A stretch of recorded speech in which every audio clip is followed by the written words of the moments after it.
Hello दोस्तों, मैं Aryan Shukla, business advisor and founder online business workshop. आज हम बात करेंगे प्रॉफिट की। प्रॉफिट कहाँ दिखता है, कैसे दिखता है, कब दिखता है, क्यों दिखता है, क्या आप प्रॉफिट निकाल सकते हैं, किससे प्रॉफिट निकाल सकते हैं, किस में प्रॉफिट निकाल सकते हैं, कैसे प्रॉफिट निकाल सकते हैं आदि प्रश्न जो कि एक बिजनेसमैन होने के नाते आपको सोचने चाहिए, देखने चाहिए तथा किसमें कितना प्रॉफिट दिखता है, किसमें किससे कितना प्रॉफिट आप निकाल सकते हैं, कैसे प्रॉफिट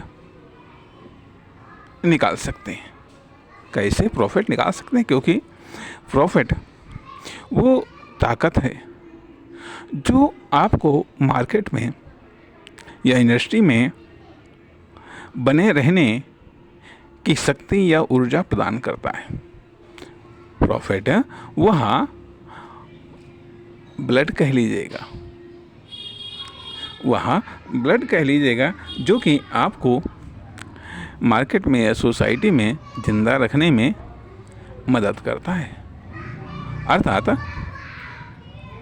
यह प्रॉफिट कदाचित बिल्कुल ब्लड प्रेशर की तरह होता है। यदि यह ज़्यादा बढ़ जाए या इसे आप ज़्यादा बढ़ा दें तो भी यह घातक है, और यदि यह कम हो जाए या कम कर दें तो भी यह घातक है। अर्थात यदि प्रॉफिट कम कर दें तो यदि अर्थात पर यूनिट प्रॉफिट कम करने से यदि आपका टोटल प्रॉफिट बढ़ता है, ठीक है, या जब टोटल लॉस हो रहा है तो यदि पर यूनिट प्रॉफिट कम करने से टोटल लॉस कम होने में मदद मिलती है तो कोई दिक्कत नहीं। लेकिन या फिर यदि पर यूनिट प्रॉफिट बढ़ाने से आपका किसी प्रकार का लॉस नहीं हो रहा है तो फिर पर यूनिट प्रॉफिट बढ़ाने में दिक्कत नहीं है। अर्थात प्रॉफिट की अपने आप में एक दुनिया है, एक शास्त्र है, एक एरिया है। तमाम प्रकार के सिद्धांत, तमाम प्रकार के विचार या विचारक इस पर अपना विचार करते हैं कि पर यूनिट प्रॉफिट कितना लेना चाहिए, कितना होना चाहिए, कितना आप ले सकते हैं आदि इसके क्या इफ़ेक्ट होते हैं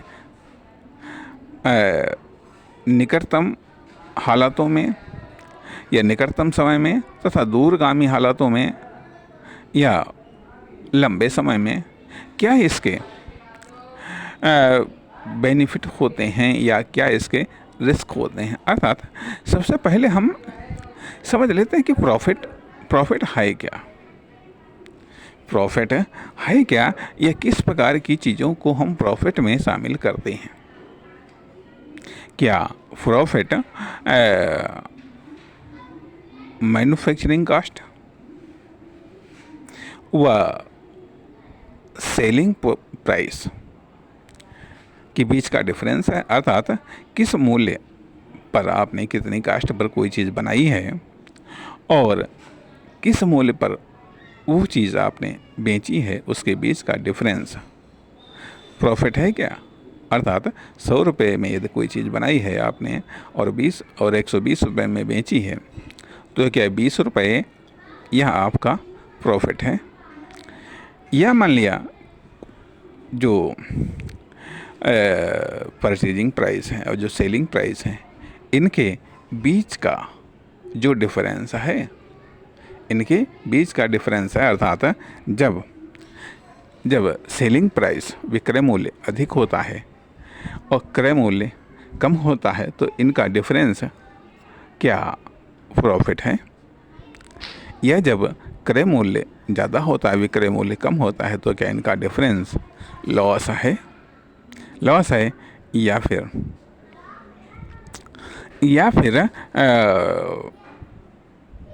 जब मैन्युफैक्चरिंग कास्ट, अर्थात जब मैन्युफैक्चरिंग कास्ट या कह लीजिएगा मूल्य ज़्यादा होता है और सेल्स प्राइस कम होता है तो क्या यहाँ लॉस है, तो क्या यह लॉस है। और यदि मान लिया कोई चीज़ फ्री दे जाए, यदि कोई चीज़ फ्री दी जाए तो क्या इसे हम टोटल लॉस कहेंगे, अर्थात लॉस की पॉलिसी या ये कह लीजिएगा लॉस की पॉलिसी या प्रॉफिट की पॉलिसी। या मान लिया अभी किसान खेत की तैयारी में, बुआई में सब पैसा खर्च करता है तो क्या यह उसका लॉस है, या मान लिया कि कोई बिजनेसमैन जब कोई प्रोडक्ट या सेल्समैन जब कोई प्रोडक्ट खरीदता है तो उस समय उसको कोई प्रॉफिट नहीं होता है तो क्या यह लॉस है, अर्थात जिस पर 0% profit maximum loss, 0% profit maximum loss. या फिर अभी मान लिया जैसे कि कुछ कंपनियों ने ऑफर दिया था 1 साल के लिए फ्री, 6 महीने के लिए फ्री, बिल्कुल डाटा फ्री, तो क्या यह लॉस था, क्या यह टोटल लॉस है, अर्थात प्रिपेयरिंग में किया जाने वाला इन्वेस्टमेंट क्या यह टोटल लॉस है, अर्थात एक पॉलिसी की टोटल लॉस पॉलिसी। इसमें होता यह है कि यदि जो प्रिपेयरिंग कास्ट आती है, अभी आपने यदि कोई मैन्युफैक्चरिंग प्लांट लगाया, उस प्लांट को लगाने में, माल को तैयार करने में जो कुछ भी आपने लगाया है तो अभी इस पर 0% प्रॉफिट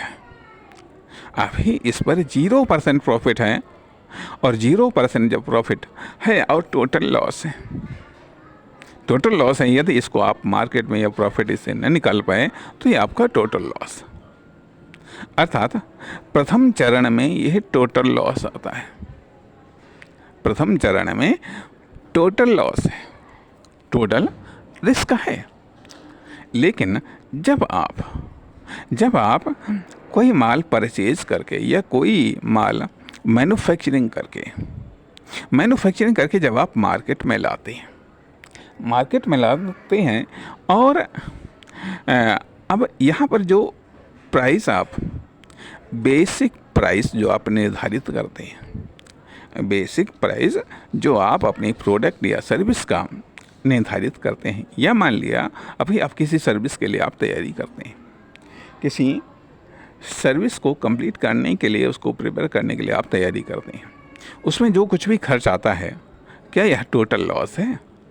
यह मान लिया आप खुद की पढ़ाई पर, खुद को जीवित रखने पर जो कुछ भी खर्च करते हैं, यहाँ 0% profit but total loss, 0 profit but total loss, तब तक जब तक आप कुछ अर्निंग नहीं करने लगते हैं। तो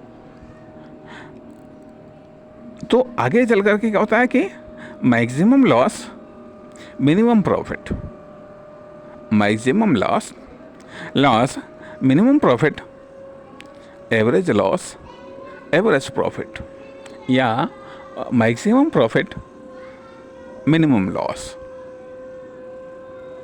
या मैक्सिमम प्रॉफिट मिनिमम लॉस, या फिर full profit zero loss, full profit zero loss. ये कई श्रेणियाँ हैं, कई श्रेणियाँ हैं। तो अब सवाल इस बात का उठता है कि जहाँ पर आपको प्रॉफिट की संभावना दिखती है, जहाँ पर एक प्रॉफिट की संभावना दिखती है, वहाँ पर आप तैयारी करते हैं, वहाँ पर आप तैयारी करते हैं, या उस सेक्टर में आप प्रिपेयरिंग करते हैं, प्रिपेयरिंग करते हैं, रिपेयरिंग भी करते हैं, रिपेयरिंग से काम चल रहा तो रिपेयरिंग करते हैं, उसके बाद में फिर उसको मार्केट में उतारते हैं। अब यहाँ पर जो फाउंडेशन प्राइस है, फाउंडेशन प्राइस, यह दो प्रकार का प्राइस होता है। एक प्राइस होता है बिजनेस टू कस्टमर प्राइस, दूसरा होता है business to business price, business to business price, और एक होता है business to customer price. Customer price अर्थात ये आपने निर्धारित किया। आप मान लिया, अब आप मैन्युफैक्चरर हैं, अब किसी चीज़ को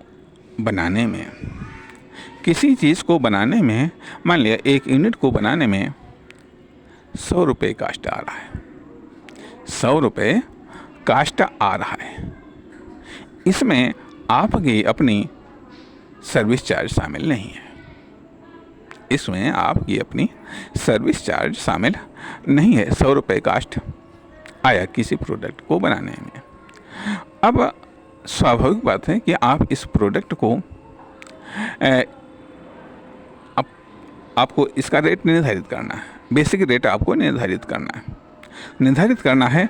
अब दो चीज़ें हैं कि आप इसको बेचना कितना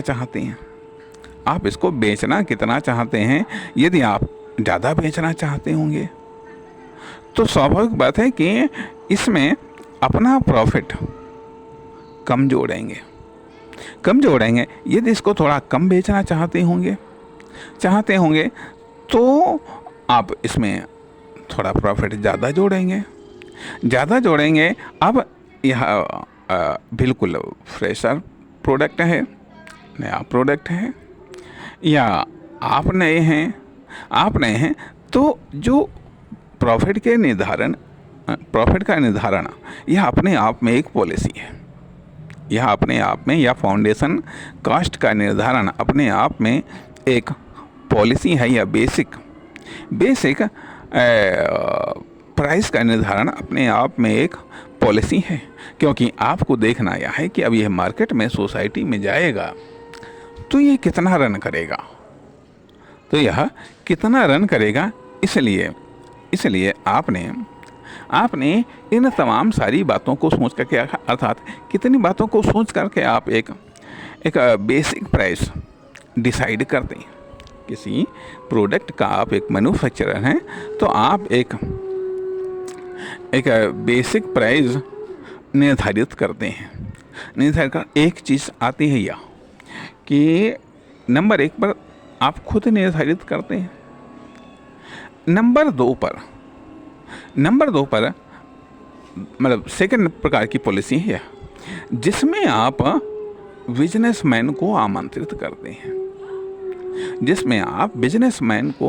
करते हैं कि वो आपके प्रोडक्ट का प्राइस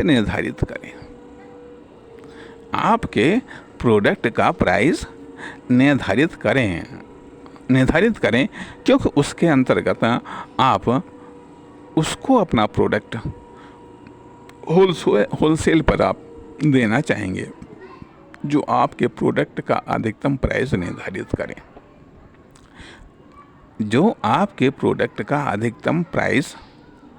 निर्धारित करे। एक चीज़ आती है। तीसरी चीज़ आती है यह कभी कभी हम कस्टमर के ऊपर भी छोड़ देते हैं कि आप इसका प्राइस निर्धारित करें, आप इसका प्राइस निर्धारित करें क्योंकि आपको तो मालूम है कि हमारी कास्ट यह है, हमारी कास्ट इतनी आई है, तो हम ये देखना चाहते हैं कि क्या कस्टमर कितने लेवल तक जा रहा है, कस्टमर कितना प्रॉफिट दे सकता है, हमको अधिकतम कितना प्रॉफिट दे सकता है। या मान लिया ये जो बिजनेसमैन हैं, ये कितना प्रॉफिट दे रहे हैं, कितना प्रॉफिट दे सकते हैं, अर्थात इनको मालूम है कि कौन सा प्रोडक्ट हम कितने प्रॉफिट पर निकाल सकते हैं कि यदि मान लिया उदाहरण के लिए, जैसे ठीक है 100 रुपये एक यूनिट की कास्ट आई, अब वहाँ पर बिजनेसमैन निर्धारित कर रहे हैं कि हाँ हम 120 रुपये पर यूनिट के अनुसार हम लेने के लिए तैयार है। कोई 110 कहेगा, कोई 15 कहेगा, कोई 105 कहेगा, आदि इत्यादि। अधिकतम निर्धारित 120 हुई, अर्थात 110 भी हो सकती है, 105 भी हो सकता है, एनीवे कुछ भी हो सकता है। यह आपको अब तय करना है कि आप उस तरीके से आप प्राइस को निर्धारित करते हैं, अर्थात प्राइस को निर्धारण करने के ये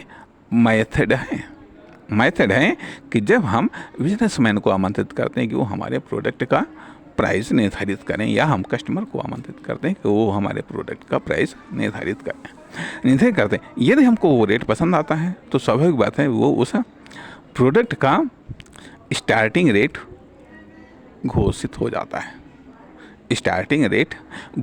जाता है। जैसे कि मान लिया ऐसा आता है कि मान लिया कुछ गल्ला मंडियों में ऐसा देखा जाता है कि वहाँ पर रेट प्रतिदिन निर्धारित होता है। खैर, ये तो रेट के मूल्य के निर्धारण की अलग अलग पद्धतियाँ हैं, अलग अलग सिद्धांत हैं। अर्थात यदि आपका एकाधिकार है,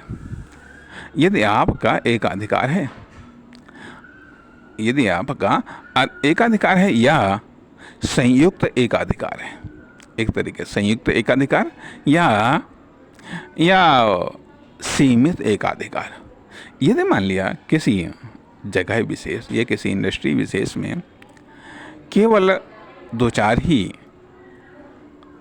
कंपनियां हैं या 2-4 लोग ही हैं, बाकी और कोई नहीं है, तो यहाँ संयुक्त एकाधिकार या जॉइंट एकाधिकार कहलाता है, या लिमिटेड एकाधिकार कहलाता है। लेकिन यदि आप केवल अकेले ही कंपटीटर हैं, अकेले आपका कोई कंपटीटर नहीं है, यहाँ पूर्ण एकाधिकार कहलाता है। लेकिन यदि असीमित कंपटीटर हैं, कोई भी आ सकता है, कोई भी जा सकता है, तो यहाँ पूर्ण प्रतियोगिता कहलाती है। अर्थात अब ये तीनों प्रकार के कंडीशंस में जहाँ पर पूर्ण एकाधिकार है, तो जो फाउंडेशन प्राइस है इसका निर्धारण करने का अधिकार पूर्णतः आपका है। जहाँ पर आप संयुक्त एकाधिकार है, जॉइंट एकाधिकार है, वहाँ पर आप आपस में तालमेल बिठा करके आप प्रोडक्ट का प्राइस निर्धारित करते हैं, क्योंकि नेक्स्ट श्रेणी के बिजनेसमैन को उस रेट पर तो लेना है, क्योंकि और कोई उनके पास में ऑप्शंस है ही नहीं, और कोई माल वो सप्लाई कर ही नहीं रहा है। अच्छा, लेकिन जहाँ पर पूर्ण प्रतियोगिता है, जहाँ पर असीमित कंपटीटर हैं, वहाँ पर ज़्यादातर डिमांड या सप्लाई प्राइस का निर्धारण करती है। अर्थात डिमांड सप्लाई क्या होती है? अब मान लिया उदाहरण के लिए कि 100 रुपये मैन्युफैक्चरिंग कास्ट आई, आपने इस पर एक एवरेज निकाला कि ठीक है इस पर हमको 10% का लॉस, 10% का प्रॉफिट चाहिए, अर्थात 110 रुपये आपने प्राइस निर्धारित कर दिया। 110 रुपये प्राइस निर्धारित कर दिया। ये है बिजनेस टू बिजनेस के लिए। लेकिन बिजनेस टू कस्टमर के लिए आपने निर्धारित कर दिया कि यहाँ 120 से ज़्यादा नहीं होगा, मैक्सिमम रिटेल प्राइस 120 से ज़्यादा नहीं होगा, अर्थात यह 10% आपने बिजनेस टू बिजनेस को प्रॉफिट देने का निश्चय किया।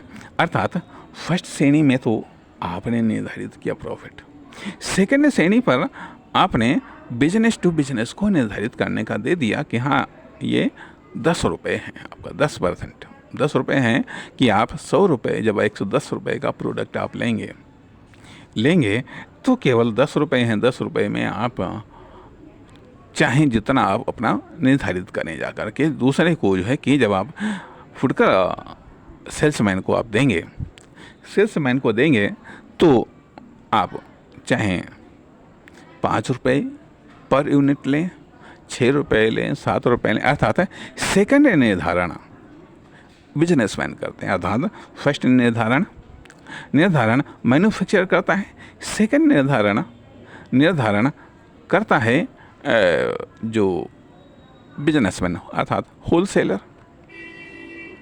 होलसेलर, और तीसरा निर्धारण करता है रिटेलर सेल्समैन। तीसरा निर्धारण करता है रिटेलर, और चौथा निर्धारण करता है कस्टमर या कंज्यूमर। चौथा निर्धारण अर्थात पहला निर्धारण रेट का, पहला निर्धारण मैन्युफैक्चरर, दूसरा निर्धारण होलसेलर, तीसरा निर्धारण रिटेलर, और चौथा निर्धारण कस्टमर या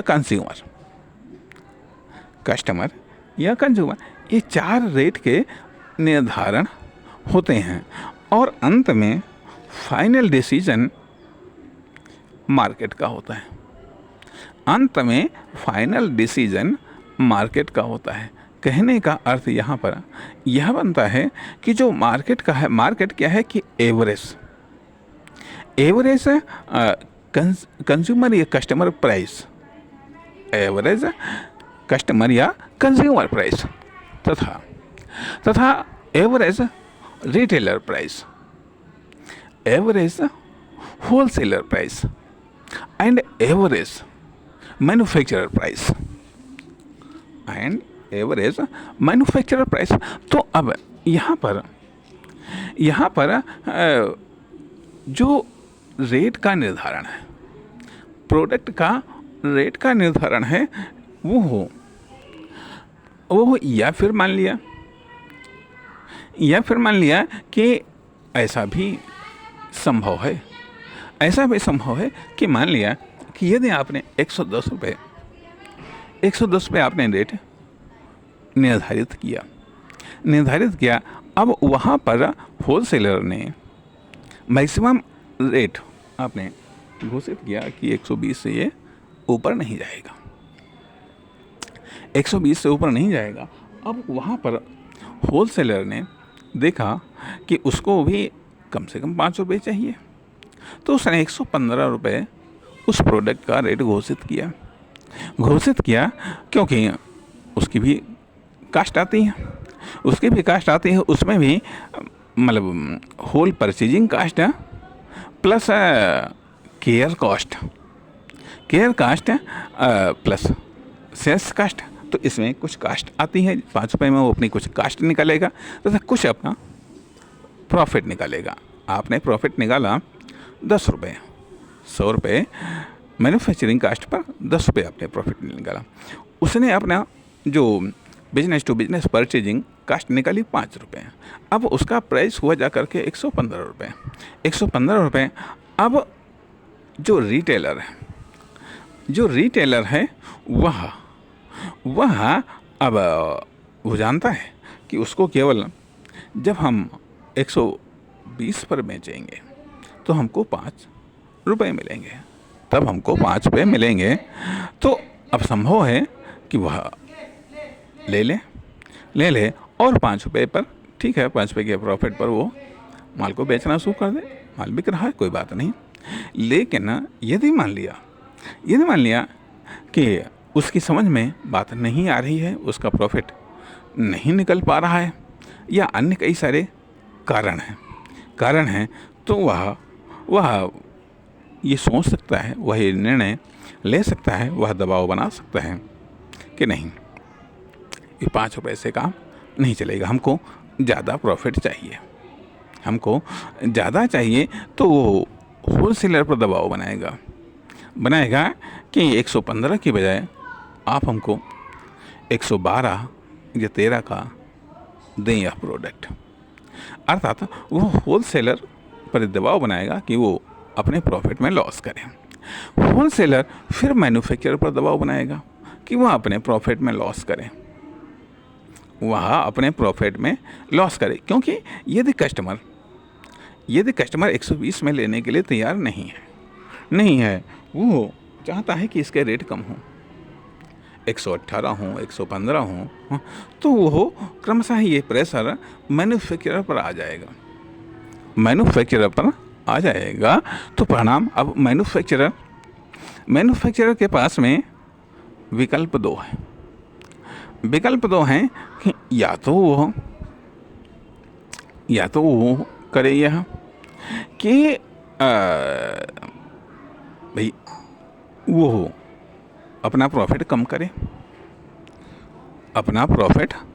करे, या फिर उसमें माल कम कर दे, या क्वालिटी या क्वांटिटी डाउन कर दे। ऐसा होता है, ऐसा कंपनियां कर रही हैं कि उन्होंने रेट तो कम नहीं किए, लेकिन कहीं पर या तो क्वालिटी गिरा दी है, या फिर कहीं पर क्वांटिटी गिरा दी। अर्थात 10 रुपये में जो माल, मान लिया कि 100 रुपये में जो माल मिलता था या 10 रुपये में जो माल मिलता था, वो उतना माल अगर 10 रुपये में मान लिया 100 ग्राम मिलता था, तो अब 10 रुपये में 50 ग्राम मिलता है। 10 रुपये में अब वह 50 ग्राम मिलता है, या 100 रुपये में जो माल मिलता था वह माल अब मान लिया 100 रुपये में यदि 100 ग्राम मिलता था, तो अब 100 रुपये में 50 ग्राम मिलता है। रेट वही है, क्योंकि वो पैक्ड है, तो वह रेट वही कर दिया, रेट में परिवर्तन नहीं किया, लेकिन उसकी या तो क्वालिटी गिरा दी या उसकी क्वांटिटी कम कर दी। परिणाम इस तरीके से उन्होंने तो अपना प्रॉफिट बचा लिया, ठीक है, चलिए कोई बात नहीं है कि हम अपना रेट हम कम कर देते हैं। आप कह रहे हैं कि 110 की बजाय 105 रखिएगा, ठीक है, हम 105 रख रहे हैं, ले जाइएगा, अपना काम करिएगा, आपका प्रॉफिट सेफ रहेगा। तो ये जो प्राइस का निर्धारण है, तो अपने आप में बड़ी एक चैन है। अर्थात 1, 2, 3, 4 लेवल पर मैन्युफैक्चरर को प्रॉफिट चाहिए, ठीक है, मैन्युफैक्चरर को प्रॉफिट चाहिए, उधर होलसेलर को प्रॉफिट चाहिए, रिटेलर को चाहिए प्रॉफिट, कस्टमर को प्रॉफिट चाहिए, कस्टमर को सेविंग या कंज्यूमर को सेविंग चाहिए। एक चीज़, उधर जो मैन्युफैक्चरर है, अब उसकी कास्ट की समस्या क्या आती है? उसकी कास्ट की समस्या ये आती है कि जो एम्प्लॉई हैं उनको भी बढ़ती दर पर वेतन चाहिए, जो रॉ मटेरियल सप्लायर हैं उनको भी प्रॉफिट चाहिए, वो भी अपने या तो प्राइस को बढ़ा रहे हैं, या वो भी अपना क्वांटिटी को डाउन कर रहे हैं, या वो भी अपनी क्वालिटी को डाउन कर रहे हैं। तो परिणाम, एक क्वालिटी को मेंटेन करना, एक क्वांटिटी को मेंटेन करना एक मैन्युफैक्चरर के लिए अपने आप में एक बड़ी प्रॉब्लम है। इसलिए वहाँ प्रॉफिटेबल प्रोडक्ट की, प्रॉफिटेबल रॉ मटेरियल की और profitable supplier, raw material supplier की, या प्रॉफिटेबल क्वालिटी और क्वांटिटी की तलाश में वह भटकता रहता है, तलाश करता रहता है, सर्च रिसर्च एक्सपेरिमेंट करता रहता है, एक्सपेरिमेंट करता रहता है, क्योंकि वहीं दूसरी तरफ होलसेलर के पास में या रिटेलर के पास में ये ऑप्शंस होते हैं। यदि वो एकाधिकार नहीं है तो तुम्हारे पास में नहीं, दूसरे के पास से ले लेगा, तीसरे पास से ले लेगा, ये माल नहीं बेचेगा, दूसरा माल बेचेगा, दूसरा माल बेचेगा। अर्थात ये प्रॉफिट बेस्ड है, प्रॉफिट बेस्ड है। आपके पास में इतना ही है कि यदि इस माल में प्रॉफिट नहीं है तो दूसरा आप माल बनाएंगे। लेकिन ये काम यदि लार्ज स्केल पर है तो यह संभव नहीं है, यह संभव नहीं है।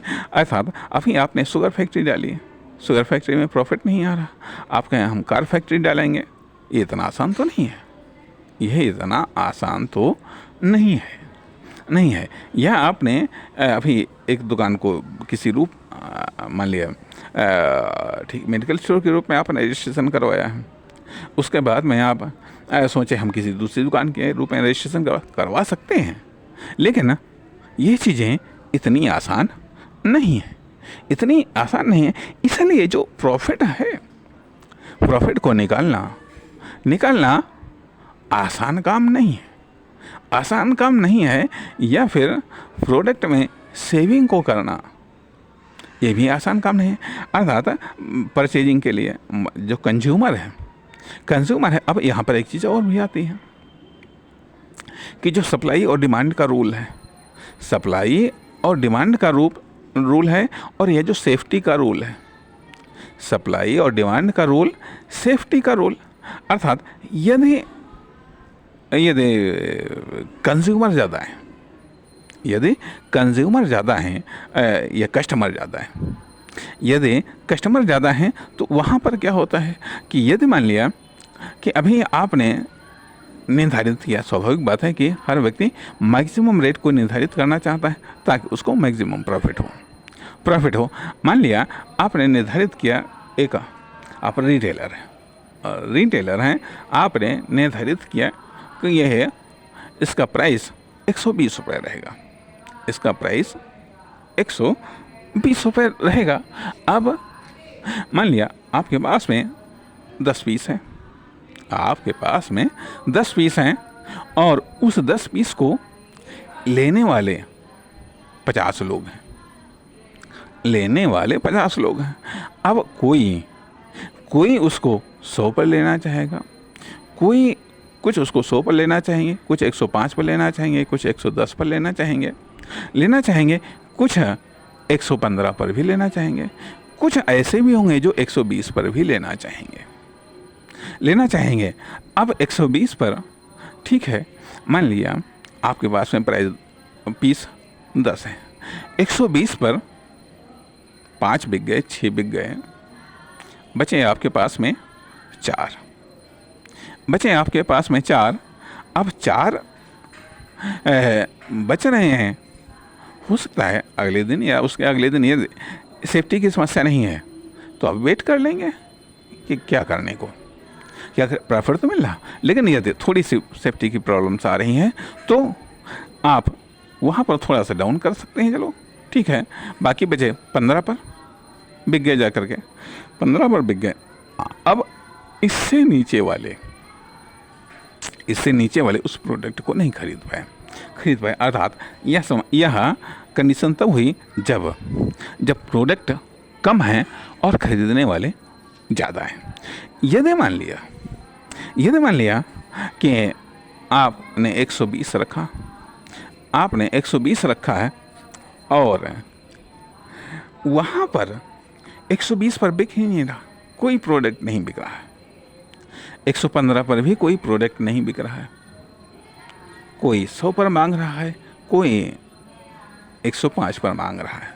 अब यहाँ पर या तो आप टोटल लॉस कर लें, आप बेचें ही नहीं, नहीं बेचेंगे, टोटल लॉस हो जाएगा। आपने खुद खरीदा है 115 पर, आपने खुद खरीदा है 115 पर, या तो आप नहीं बेचे, ठीक है, तो आपको 115 का लॉस हो जाएगा। लेकिन कोई कस्टमर 110 से ऊपर नहीं बढ़ रहा है, अब वहाँ पर आपको 5 रुपये का पर यूनिट पर लॉस हो रहा है, पर यूनिट पर लॉस हो रहा है।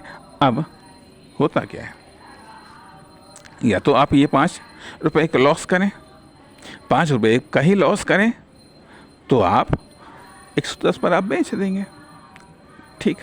लेकिन यदि आप ये लॉस नहीं कर पा रहे हैं तो आपका टोटल लॉस हो सकता है। जैसे कि मान लिया फल और सब्जी के मामले में होता है, फल और सब्जी के मामले में, कभी कभी दूध के मामले में भी हो जाता है कि फल और सब्जी के मामले में कि यदि आप रेट को डाउन नहीं करते हैं, अर्थात जिस रेट पर है उस रेट पर यदि वो नहीं बिक पा रहा, रेट यदि डाउन नहीं करते हैं, तो उसमें सड़न पैदा हो जाएगी, फिर उस रेट पर भी नहीं बिकेगा। तब भी यदि विशेष आप रेट डाउन नहीं करते, परिणाम पूरा का पूरा माल सड़ जाएगा, फेंकना पड़ेगा, वो टोटल लॉस है, वह टोटल लॉस है। अर्थात यह एक निर्धारण करता है। या फिर मान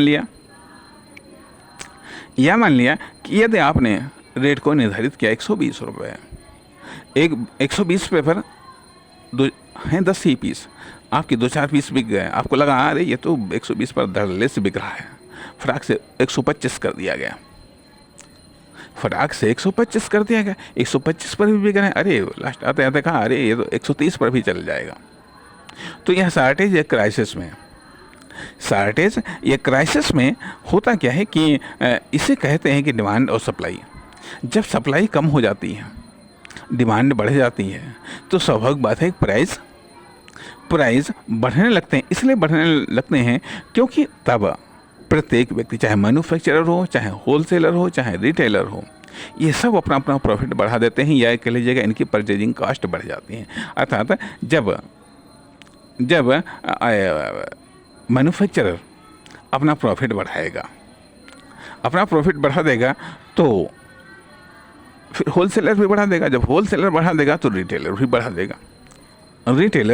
बढ़ा देगा, तो अर्थात इनकी यहाँ एक तरफ परचेजिंग कॉस्ट बढ़ जाती है, वहीं जब परचेजिंग कॉस्ट बढ़ जाएगी तो उसमें ये अपना और उसी अनुपात में प्रॉफिट बढ़ा देंगे, तो इनका प्रॉफिट भी बढ़ जाता है, क्योंकि डिमांड तो है ही। उधर ये भी होता है, जो रॉ मटेरियल सप्लायर हैं वो भी अपनी प्राइस को बढ़ा देते हैं जब शॉर्टेज है। अर्थात उदाहरण के लिए, जैसे कि मान लिया कुछ समय ऐसे होते हैं, वर्तमान मौसम ऐसा है कि जिसमें सब्जी की शॉर्टेज है, तो परिणाम उसके रेट बढ़ गए, क्योंकि डिमांड वही नहीं, लेकिन सप्लाई कम हो गई, क्योंकि इसमें यहाँ पर सेफ्टी का रूल। दूसरी चीज़ आती है कि इसके पहले सप्लाई ज़्यादा थी, डिमांड उस अनुपात में नहीं थी। जब सप्लाई ज़्यादा थी तो उसके रेट डाउन पड़ गए, तो ये है चूँकि इनमें सेफ्टी का रूल्स आता है। लेकिन इसके अलावा जैसे अन्य सामान हैं, चाहे इलेक्ट्रॉनिक्स में हो, चाहे मतलब ऐसे सामान जिसको आप सालों तक सुरक्षित रख सकते हैं, कोई किसी भी प्रकार की दिक्कत नहीं है, तो उसमें होता यह है कि जो एक और चीज़ कहना चाहते हैं कि पर डे कस्टमर, मान लिया पर डे कस्टमर यदि 100 हैं, यदि उसको आप 1 साल तक रख सकते हैं, तो 365 मल्टीप्लाई 100